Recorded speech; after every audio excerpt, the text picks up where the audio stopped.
welcome on Joe Posnanski, a six-time New York Times bestselling author who has written for The Athletic, Sports Illustrated, NBC Sports, and the Kansas City Star. He's a two-time Emmy Award winner and a five-time National Sports Writer of the Year, and the author of the Baseball 100, ranking the top 100 players in MLB history, which was deemed an instant sports classic by the New York Times. But Joe, before we talk about the list, the Hall of Fame voting results are announced today, even though this comes out on Wednesday, and you are a Hall of Fame voter. Deciding who to vote for between this specific crop of players seems a little bit more challenging, I feel like, than in previous years. So, do you see guys like Bonds and Roger Clemens getting in the Hall of Fame this year? I definitely do not see them getting into the Hall of Fame this year. I think that we are...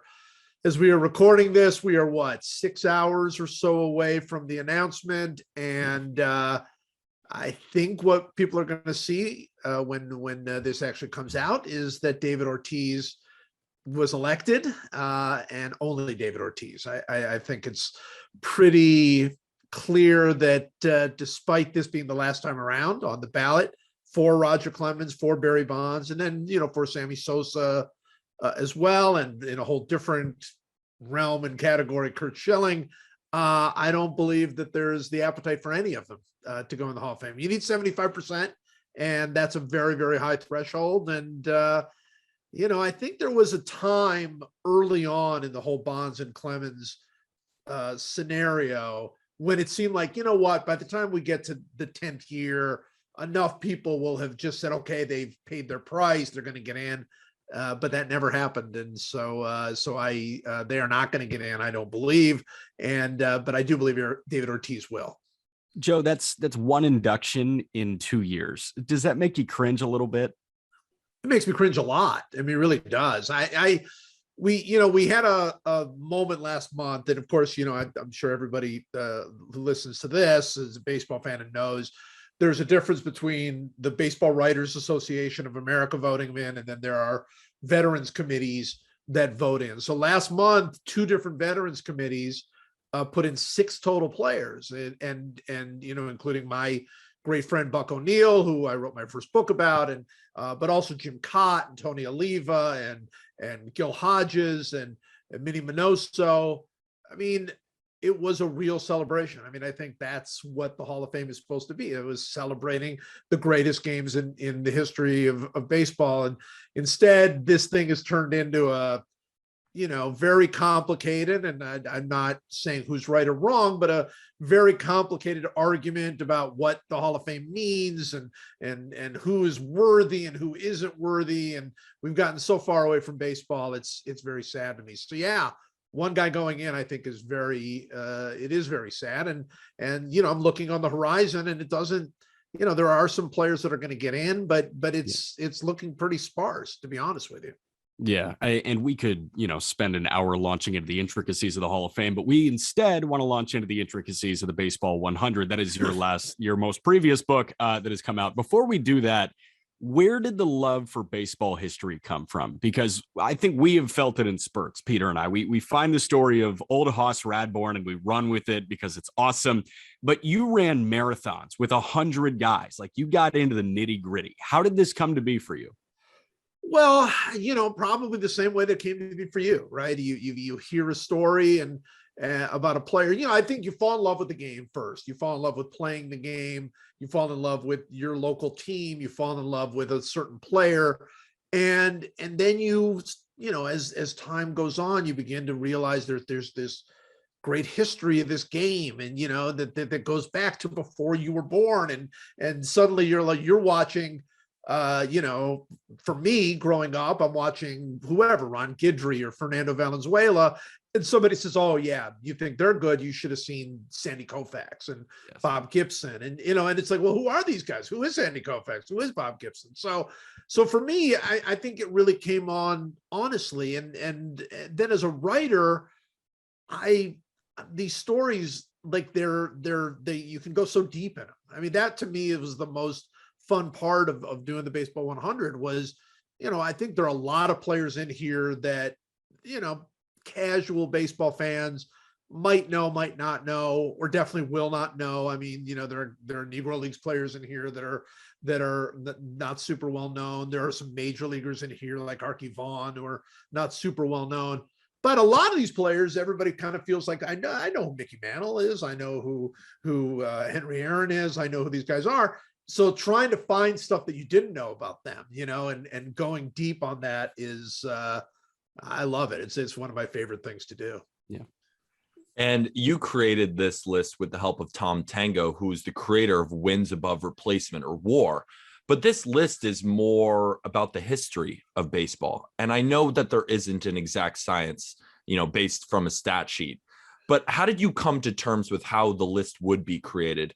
I almost feel like it's your personal version of WAR in a way, Wins Above Replacement.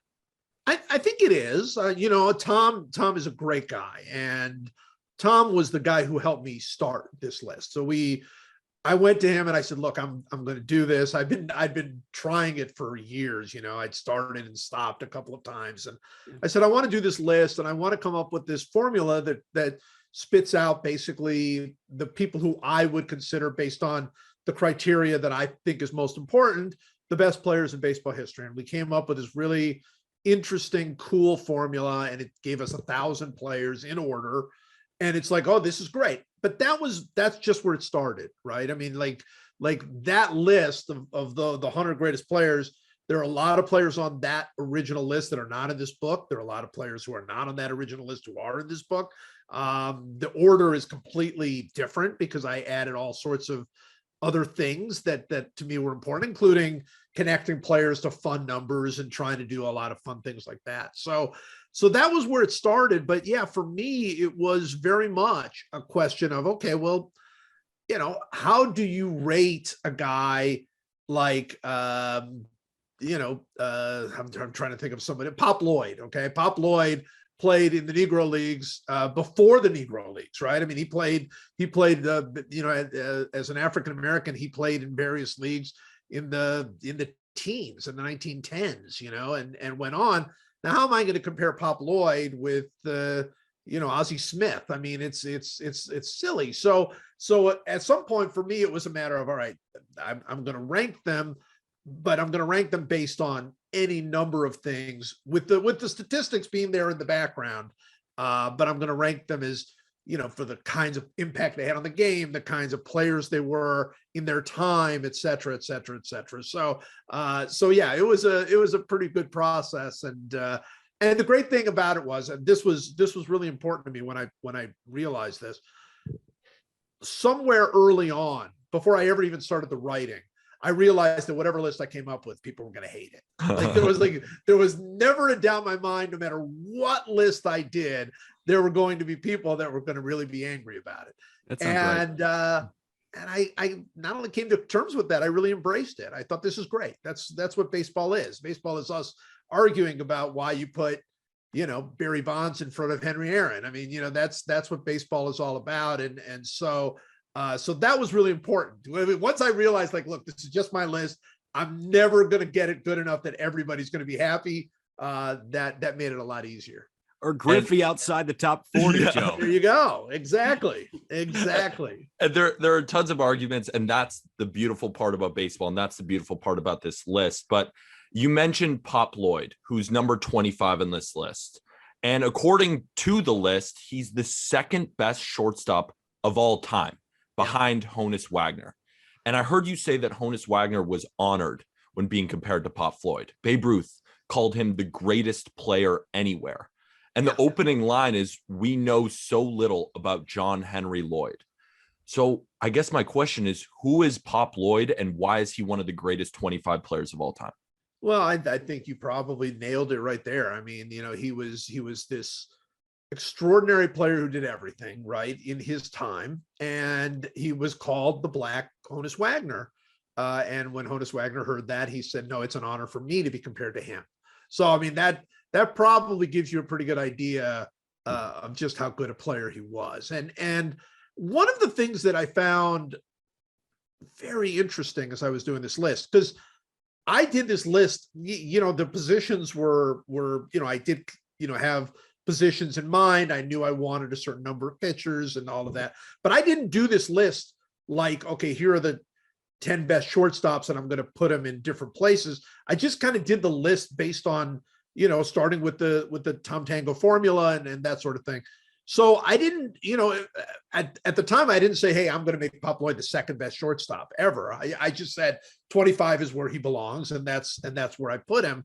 So, I don't know that he was better than Cal Ripken or whatever, but one of the things that surprised me is there have not been that many super great all-time shortstops in the history of baseball, right? I mean, that's really surprising if you think about it. I mean, we can talk about Jeter if you want, and we can talk about A-Rod in his own category. But this is it's a very short list of truly great shortstops in the history of baseball, which tells you how amazingly hard that position is. But it also probably should help elevate players who maybe we thought of as like, yeah, they were good, but not great, but they were shortstops. I mean, it's such a hard position to play, to be that great a player. You never had the chance to watch Pop Lloyd, right? We didn't have the chance to watch Pop Lloyd. From a writing perspective, diving into these guys, how did you go about it with a player that you never saw? Because I notice, when you go back, say just in typical conversation, when you go back pre 1940s, 1950s, it's all about the anecdotes. Example, most well-known anecdote regarding Babe Ruth was when he called his shot against Charlie Root and the Cubs in 32. How much value can you place in anecdotes? Well, a tremendous amount, especially as a storyteller. I mean, I think that's where the heart of it is. I mean, as much as I do like stats and advanced stats, I mean, telling people somebody's WAR or their fielding independent pitching, ERA, hey, that's not going to win you a lot of friends, right? I mean, that's not really what it's about. It's about what they did and what people said about them. So, I'm old, but I'm not that old. I didn't really see even, that 50s, 60s group, even the early 70s, that's before my time. Yeah. So I didn't see Gibson or Koufax or Mantle or Mays or really, I saw Henry Aaron at the very, very, very end when he was, with the Brewers. And even then I was 8 years old or something. So I didn't see most of these guys on this list. So it is really, at least with those guys, different from Pop Lloyd. You can go back and look at some video of them, right? People who saw them play are still alive. Teammates are still alive. You can talk to them. It's a much more current thing. A guy like Pop Lloyd was a particularly difficult challenge because he played in the Negro Leagues. There are no stats. There are some, but it's very limited.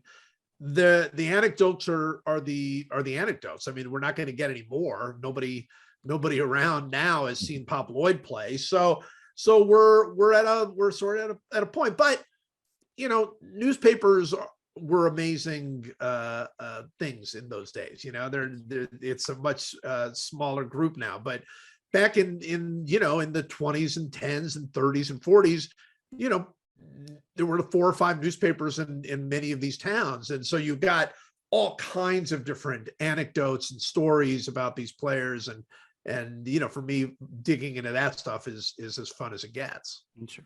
And I have a specific question about number 100, especially Ichiro. But before I get into Ichiro, you've gone through so many newspapers, so many stories. I mean, you're one of the great storytellers in sports history. Is there an anecdote? Is there a newspaper headline that maybe you have saved, the clipping of it, something that has stuck with you throughout history? Just one big headline where you thought, wow, that's got to stick with me. That's a good question. I don't know if there's a headline.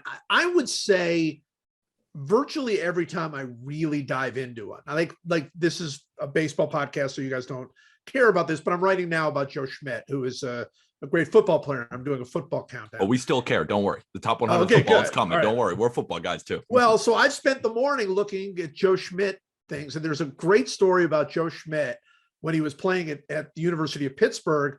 They were getting ready to play Notre Dame, and they were huge underdogs. And it was before the game, and Joe Schmidt basically told the coaches to leave. He was a senior. He said, "You coaches leave." All the coaches left, and then he gave them this stirring, legendary speech to all of the Pitt players, and like stuff that they would talk about for years to come. And then they went out and beat Notre Dame. and he had a big 60-yard interception. And it's like, well, this is great. And that's a relatively famous story inside of college football. What's not as well known, and I was able to find by just looking through different things, is that during that game, he got knocked unconscious and had to spend 10 days in the hospital. So like literally he didn't see the end of the game. He didn't have any, he found out 10 days later what happened. I mean, and so stuff like that happens like every time you really dive in. So I don't know if there's one specific story or anecdote or headline that I've seen, but what really gets me going, really gets the juices flowing, is I'll be going through something and I'll see a little headline about the player I'm looking for. And it's maybe sometimes just a 3-paragraph story, but it's something completely wild. And like, before the game, this guy got 2 holes in 1 and a goal, just like weird stuff. And I love that. I love that stuff. Sounds like Joe Schmidt was a football guy, like a real football guy. Football guy. Yeah. That's exactly how I'm referring to him. And talking about a baseball guy, number 100. Yeah. Joe, I'm obsessed with Ichiro at number 100. We spoke with Bob Costas on episode 43 of our podcast, and he said Ichiro was one of his favorite players of all time. Yeah. And you spoke about the importance of a baseball life in a lot of previous interviews. And Ichiro has one of the great baseball lives of all time. But it's also such a good starting point to the book, too, especially due to the silent large donation he made to the Negro Leagues, which I'm hoping you can talk further about. And you've included Negro League players on this list as well. So I know it's a loaded question, but why is Ichiro at 100? Well, it's not a loaded question because there's a very, very specific reason. Ichiro is one of my favorite players, too. I don't know how it could not be. Like, I don't know who is Ichiro, like who has a list of favorite players that doesn't have Ichiro somewhere on there, right? I mean, he played the game so differently from everybody else. I mean, he was a joy. He was an amazing outfielder with his great arm. He was a stolen base guy. He would dance around in the box. He'd be halfway up to first base, before he ever even hit the ball. I mean, he was unique and he was special. He's number 100 because I wanted him to start off the book. I know it's perfect. And I think that's an important point to make about the list. This is a real list. I mean, I will tooth and nail, argue with anybody who wants to because it's fun. Like I'll argue why I put Ichiro, Griffey too low and Tony Gwynn too low, and why I put Blyleven too high. I mean, I've been doing this for months, and it's always fun for me. But let's be honest, right? You're not going to be able to get the 100 greatest players of all time in a certain order. It's fun. It's just, that's all it is. Ichiro was not on the Tom Tango statistical list. He was not on there. He was not even especially all that close.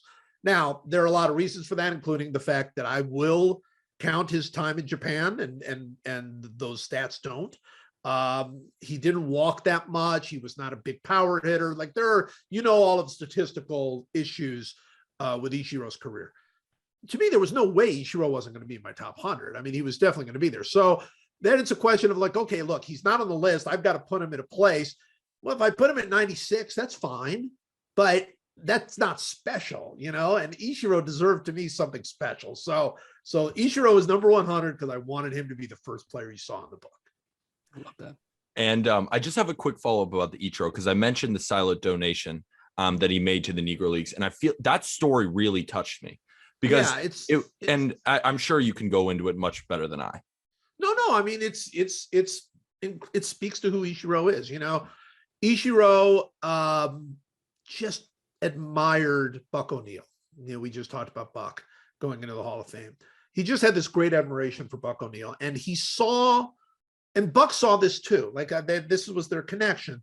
He saw himself in the Negro Leagues. He saw himself. I mean, his struggle was nothing like what their struggle was. It was very different, but in a larger sense, same thing. He came here from another league. Nobody, I wouldn't say nobody, but a lot of people didn't think he was going to make it. Very, very few people, if anybody, thought he was going to be as good as he became, as good as he was in Japan. There was a whole lot of, he'll come here. It's going to be a whole different story. And that was the story of the Negro Leagues. These guys can't play in our league, etc. So he really connected with that. Plus, he connected with Buck. Buck was a very stylish guy who always dressed well, and Ichiro really liked that. So when Buck O'Neil died, there was a flower arrangement sent. Completely nobody expected. It's a big, huge flower arrangement sent. And there was, I don't remember exactly how Bob explained it. Bob Kendrick, the president of Negro Leagues Baseball Museum, somehow they found out it was from Ichiro. I don't know that there was a card or whatever, but they somehow found it was from Ichiro. And then later Ichiro came and he toured the museum, and he very quietly wrote the largest check that any player has ever written for the museum. And it just speaks to, I mean, he's just pure class. He's just pure class.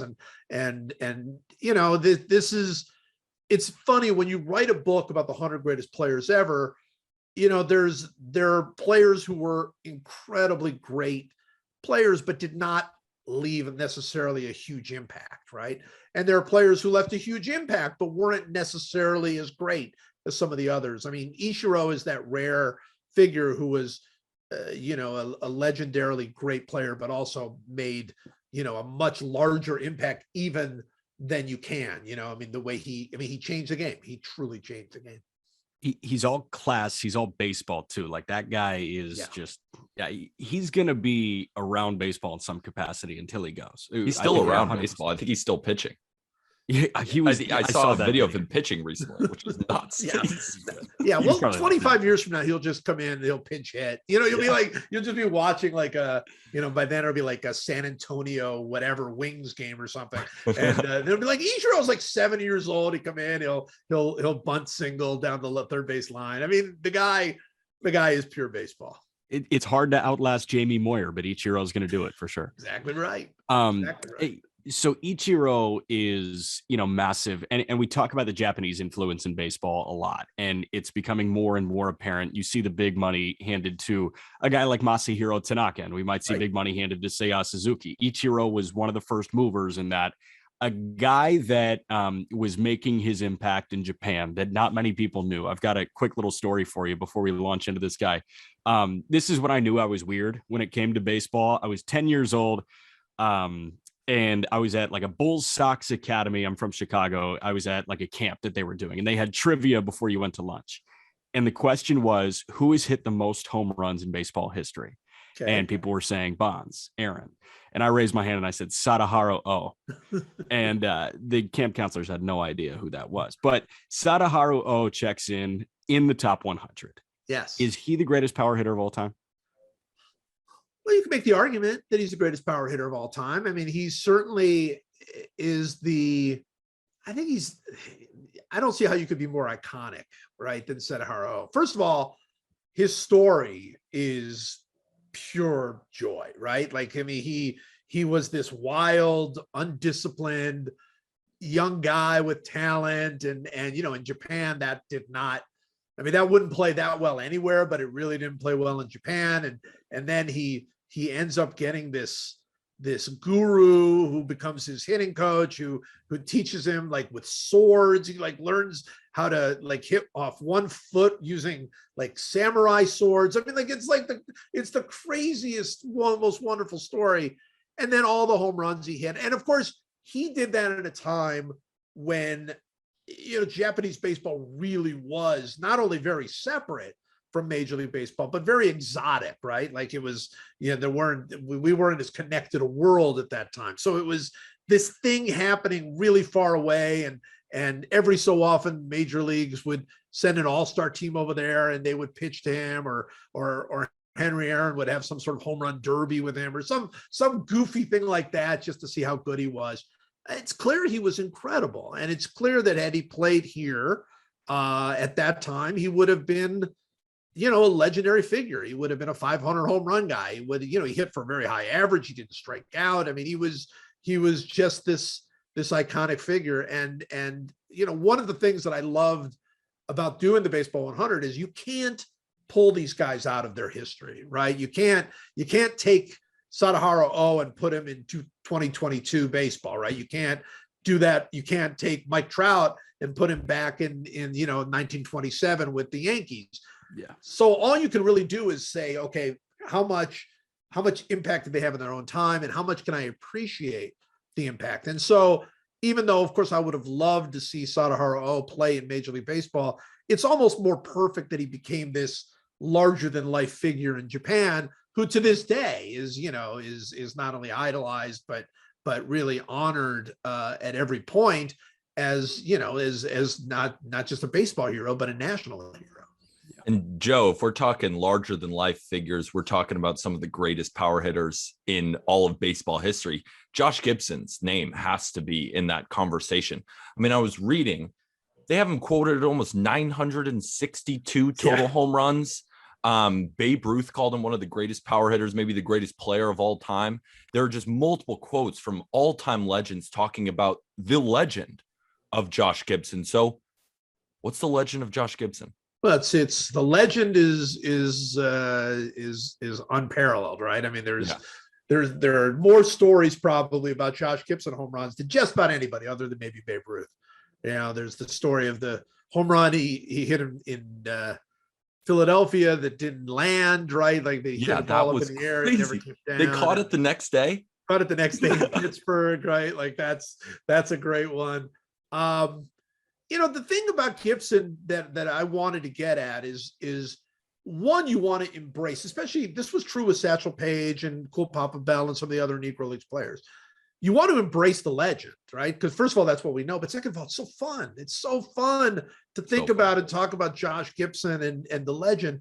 But at the same time, you also want to recognize that these were real people and they were great. That Josh Gibson was not some sort of mythical figure. I mean, he was this flesh and blood guy who really struggled with the idea that he could never play in the major leagues. I mean, it was a very painful thing for him, and he died young. And there's a real human story there. I think one of my favorite things about Gibson is the impact that he had on people who would not necessarily, you wouldn't expect it. I think many people did not love the way that Barry Bonds handled breaking Henry Aaron's record, right? Like a lot of people wanted him to retire the day before he broke the record or whatever. And a lot of people thought it was very cold-hearted of him to kind of keep going when everybody kind of suspected or knew that he was using PEDs and et cetera, et cetera.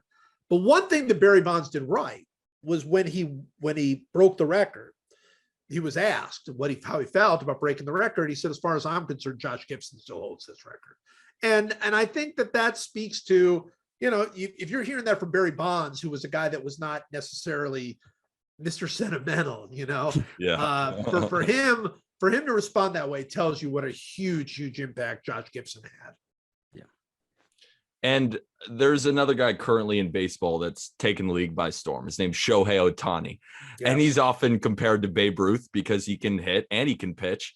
But the Babe never really did both consistently. And he also didn't have these gargantuan shoulders that Shohei Ohtani has, or the ability to run to first base in under 4 seconds.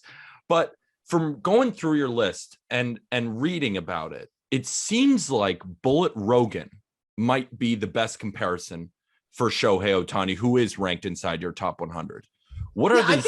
Go ahead. Yeah, no, I'll just pick up from there because I think Shohei Ohtani, it reminds of those old Negro Leagues days. Like Babe Ruth famously pitched and was excellent and set a record of, consecutive scoreless innings in the World Series.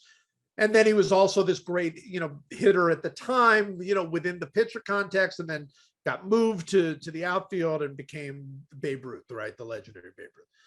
But in the Negro Leagues, it really was sort of a necessity because of the small rosters, the travel, that on days you had to pitch, and on days that you didn't pitch, you played. I mean, like that was not an uncommon thing. But what was uncommon was a guy that could do it as well as Bullet Rogan, right? I mean, he was called Bullet Rogan because he was such a great pitcher with such a great fastball, but he was probably a better hitter, to be perfectly honest. I mean, he was sort of this, he used to swing this gigantic tree trunk of a bat and could put it anywhere and hit with power and do all of the things that you would ever want a hitter to do. And so, I think that comparison is much more apt, right? I mean, it's like this season for Shohei Ohtani is unique in baseball history. I don't believe that there's ever been a pitcher and a hitter who made as much of an impact on both sides, right? I mean, he was not the league's best pitcher. He was not probably the league's best hitter, but combined, it was absolutely incredible. And that was the story of Bullet Rogan, is that Bullet Rogan was, you came to the ballpark any day and Bullet Rogan was going to be the star attraction, whether he was pitching or whether he was in the outfield. I mean, Joe, there were seasons where he had an ERA under 2 and he was hitting over 400. I know he's not hitting the home runs that Shohei Ohtani is, just because that wasn't in the same time period. But you just look at the Baseball Reference and I think to myself, oh my, I just wish I could have seen Bullet Rogan play. Like that was one of the players from this list where I thought to myself, wow, I just wish I was back there in the 20s. Absolutely. I mean, I feel that way all the time about those great Negro Leagues players, and especially from that era, because I mean, I would have loved to see Josh Gibson play, of course, and Satchel Paige, but they're from the 30s and 40s. So even though we did get to see Satchel Paige in the major leagues, an older Satchel Paige, but even though we didn't get to see those guys in the major leagues, we got to see the people who were next in line, right? So in order to understand how good, say, a Monty Irvin was, Monty Irvin also did get to play in the major leagues and was very good, but a young Monty Irvin was probably like a young Willie Mays, right? So like we got to see, but I don't know who to compare to Bullet Rogan. I don't know who to compare to Oscar Charleston, right? I mean, like Pop Lloyd, those guys played 20 years earlier. And so, yes, if I could go back in time, those are the guys I'd want to see. Joe, so contrary to popular belief, I think we're in a pretty good spot with the talent in baseball right now. And I was looking at the active people on this list. If Ohtani does it like 3 more times, 4 more times, he has to be on that list. Sure. But you've got Pujols, you've got Trout, Verlander, Miguel Cabrera, Kershaw, and Max Scherzer. Those are the guys that are active that are on this list.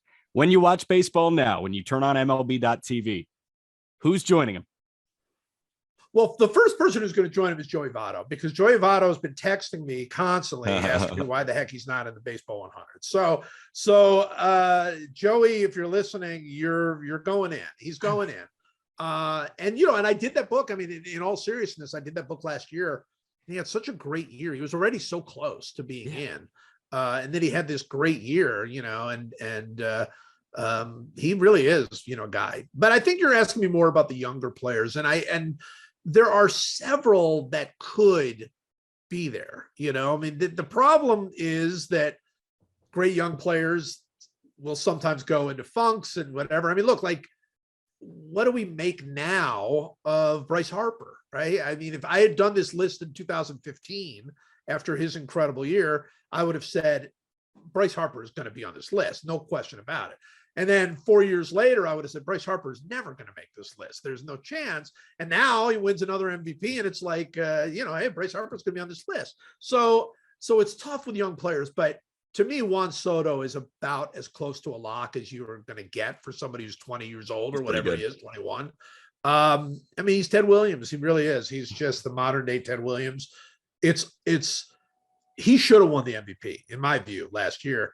Not because, not because his year was that much better than Bryce Harper's. It probably was a little better, but I mean, it was close enough that I get it.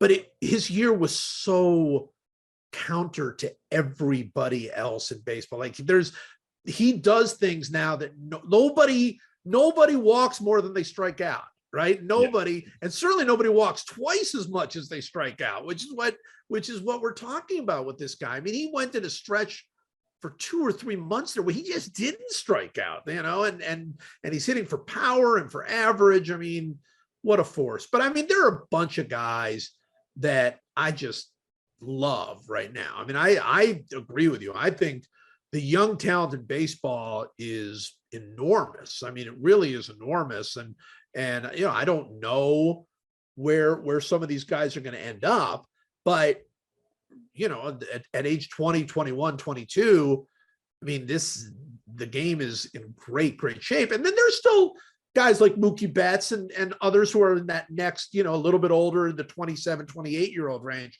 that absolutely could end up with a book like this. And something I really appreciate about this list is the not attachment, but the focus on the younger talent in baseball. I mean, Jack named all those guys that are currently on the list. What about the younger generation do you feel like is missing from a lot of these top 100 lists? Because I've heard you say before, you look at most of these lists and it's guys from the 1890s, guys from the 1900s. Right. Like, what about today's game makes you think, all right, we got to put some of these guys, close to the top? I mean, Mike Trout's close to a top 25 player already, and he's just rounding the age of 30. Yeah, no, it's a pure baseball thing. Like, nobody does this in any other sport. Nobody in any other sport would say like, oh yeah, you gotta, you've really got to consider these 1920s football players or basketball players or hockey. You have to consider these guys better than today's players. Like, it doesn't make any sense. Like in hockey, I mean, like Connor McDavid is like, he's already one of the 100 greatest hockey players ever. I mean, he's played 2 years, but he's already one of the greatest ever. I think in baseball, we miss that because it's like, we're so drawn to the history of it, right? Yeah. And we've been told so much. I mean, look, the Hall of Fame definitely edges that way. It's, there are many, many more players percentage wise from the 20s and 10s and 30s and 40s than there ever could be from the 60s, 70s and 80s. I mean, it's really quite striking. So, I think that baseball is a game. We love that whole timeless notion of it and all that. But you brought up a point that I'd love to bring up again, which is I wanted very much in this Baseball 100 to not fall into that trap. Like, there are, I think, maybe one true 19th century player on my list. I think Kid Nichols might be the only 19th century player on the list. And that's not because I was unaware of Ed Delahanty or Cap Anson or some of these other guys. I just thought, come on. You're telling me like that? You're telling me that Ed Delahanty was better than Mike Trout? I mean, like it's lunacy. So I think I wanted to do both. I wanted to really pay tribute to the great players of 100 years ago, because they were great. And even my list is, you look at the top 10 and you see Babe Ruth and Ty Cobb and Walter Johnson and guys like that.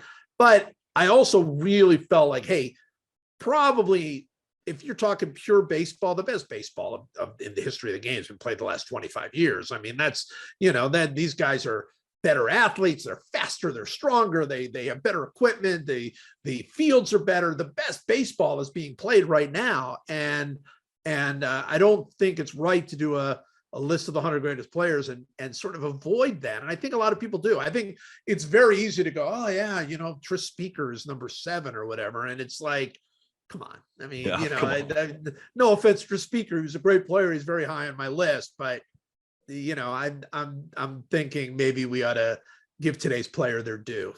And that's why I love this list firsthand. But also when we're having the Hall of Fame conversation, the Hall of Fame, I feel like it primarily values players with longevity. People have been consistent across their careers. We all know about the 500 home run threshold, the 3,000 hits, all of that. But on this list, and from hearing you speak about players, you value the peak.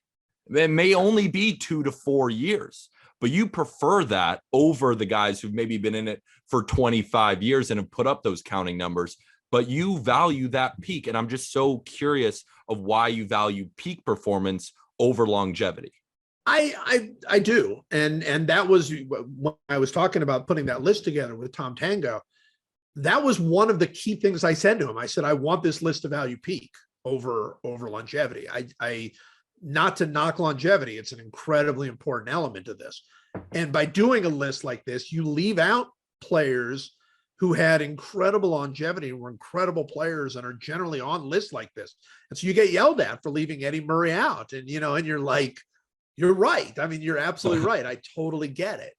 But I wanted players who, when they were at their best, they were the 100 greatest players ever. Now you can't go too far with that, right? Like could I really legitimately have put Dwight Gooden on this list because for 2 years he was one of the greatest players? No, I think it needs to be a real peak, right? It needs to stretch out for 3, 4, 5, 6 years or whatever the case may be. But once you get there, to me, like if somebody is like a great player for 2 years and a very good player for 15, they're going to be in the Hall of Fame. But is that player really more valuable to a team and to baseball than a guy who was great for 5 years, very good for 3 more, and then not good at all? I don't know. And it's a great question and a great argument. I think of a guy like Craig Biggio. Craig Biggio was a very, very good player.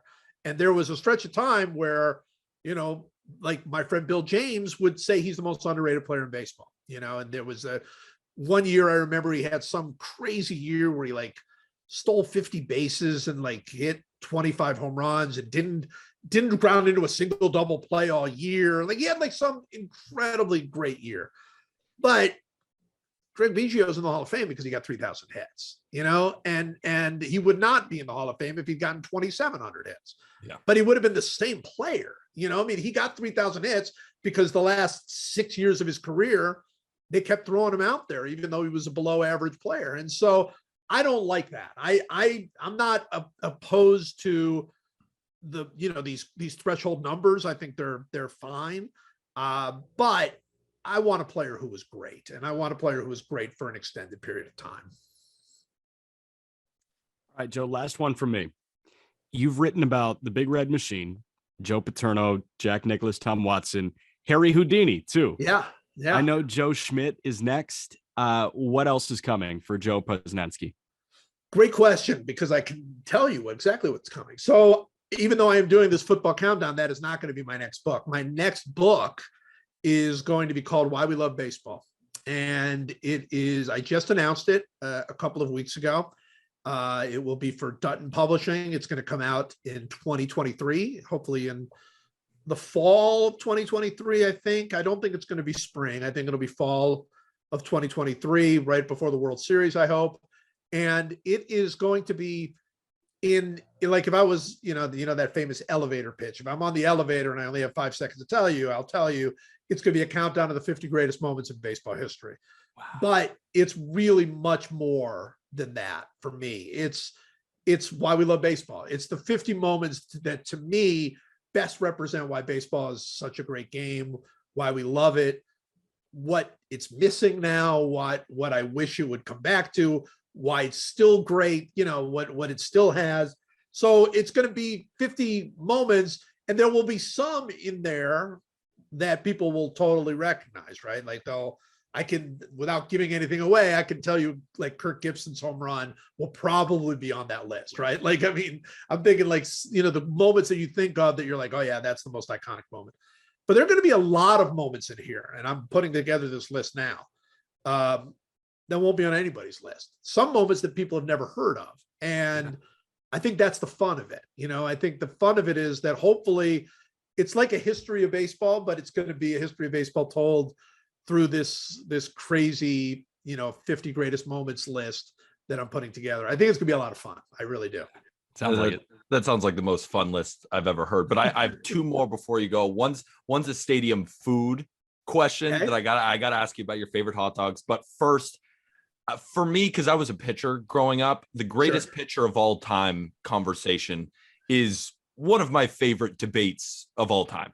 Yes. I personally have Pedro Martinez as my number one. Yeah. I think what he did during the steroid era is unmatched, and the numbers that he were putting up rivals any throughout history, and just the stuff profile of Pedro Martinez, doing it in Fenway, doing it against some of the best hitters of all time. That's number one for me. But number one for you was Walter Johnson. And Walter Johnson is one of those pitchers in baseball history that I'm so enamored with, because the fact that we've talked about how guys, playing in the 20s, playing in the 19th century, how good are they really? Were they throwing 80 miles an hour or something like that? But then Walter Johnson was a guy who was not throwing 80 miles an hour. Walter Johnson was a guy who might be touching over 100 miles an hour even back then. Yeah. What makes Walter Johnson to you the greatest pitcher of all time? Well, first of all, let me say, I've said this before, that if I had to, in fact, I think I wrote it in the book. I certainly have said it enough times that if I had one pitcher for pitching for my soul, it would be Pedro Martinez, right? Like it would be 1999, 2000. Pedro Martinez would be the guy pitching for my soul. So in some ways, he's the greatest pitcher of all time in that way. Then there's so many. It's such a great argument. I mean, Roger Clemens to me, beyond the steroid stuff and people throwing away, a big part of his career, is lunacy. His career is pure lunacy. It's funny. I was actually, you mentioned Bob Costas. I actually was just I had a conversation with Bob, and he was talking about how Clemens and Bonds were similar but different. Bonds was an all-time great, and Clemens was very good, but no, I think that pure numbers, Roger Clemens is the greatest pitcher who ever lived. I mean, when you combine everything that he did, I've done this before. He essentially was Pedro Martinez career-wise. Pedro Martinez plus Sandy Koufax. That's essentially what Roger Clemens' career is. So you got the argument for him. I think another guy who tends to get overlooked in these kinds of arguments is Randy Johnson. Randy Johnson's career, he had sort of similar dominance to Pedro, but did it for longer. And didn't really get started until he was 28. I mean, just really an incredible career. Greg Maddux is my favorite pitcher, so he's like a whole other category. But the guy who, to me, when you combine the numbers, the impact, and the legend, the guy is Walter Johnson, right? I mean, there's 5 trillion quotes about how hard he threw, that everybody would talk about. He was this ultimate gentleman who everybody sort of admired and loved. And even though he threw harder than anybody, he didn't want to hit anybody. So he was like this. And then of course, 400 and whatever wins and the 1.1 whatever ERA and all of the other things. He was, I think when you put him in his time and you look over an entire career, peak plus value of career, plus, sort of dominance, plus the legend, he's my guy. And one more before the stadium food. I know I just lied, but I could talk to you for probably 30 hours. But this one question I have to ask, because I've heard you speak about it so many times. What was so gut wrenching about leaving Turkey Stearns off the list? Oh, yeah. Well, I think part of my mission with this book was to tell the story of the Negro Leagues, right? Like that's always something that's very important to me, has been for many, many years. It's something I sort of feel like I owe Buck O'Neill for his friendship. And there are a lot of Negro Leagues on here. I don't feel like I in any way, left, but he was 101 on my list. And, I wish he could have been on there because he was a great player that very few people know about.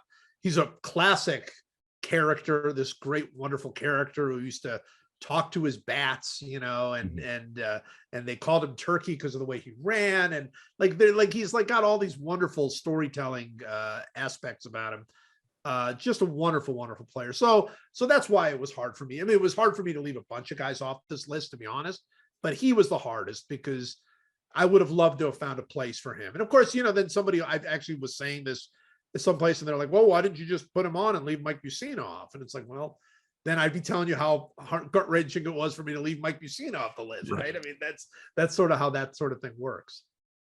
And last one. So I'm a big foodie at stadiums. I love, one of my new loves is just the sausage with peppers and onions at Citi Field. I think it's phenomenal. I think it's just phenomenal. What are some of your top 5, I guess your 5 favorite hot dogs or stadium foods across the country? Wow.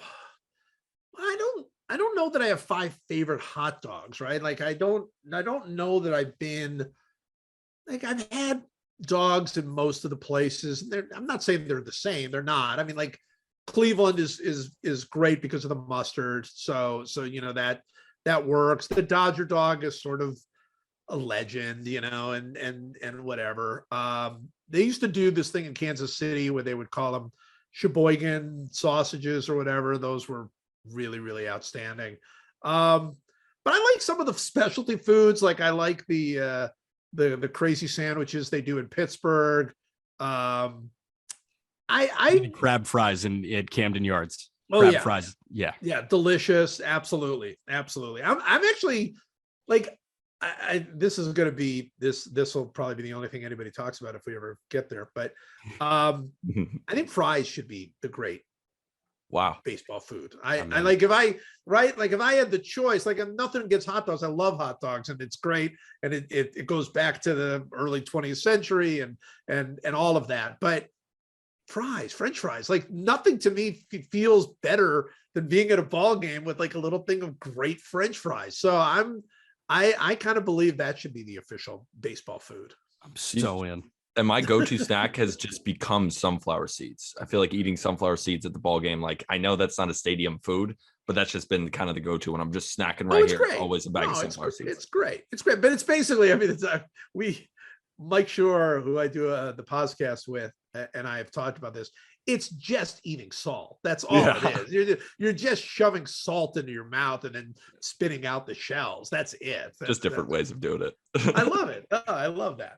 And thank you so much, Joe. I mean, this was a phenomenal conversation. We got to go through the history of baseball, and we didn't go through the top 5 on purpose because you have to go check out the Baseball Top 100 by Joe. It's available everywhere, as well as checking out the podcast as well, which is one of my favorite podcasts. Personally, I love listening to you guys. But thank you so much, Joe, for coming on, and you are welcome anytime. Absolutely. Thanks for having me. Yeah, this is phenomenal. Thanks, Joe.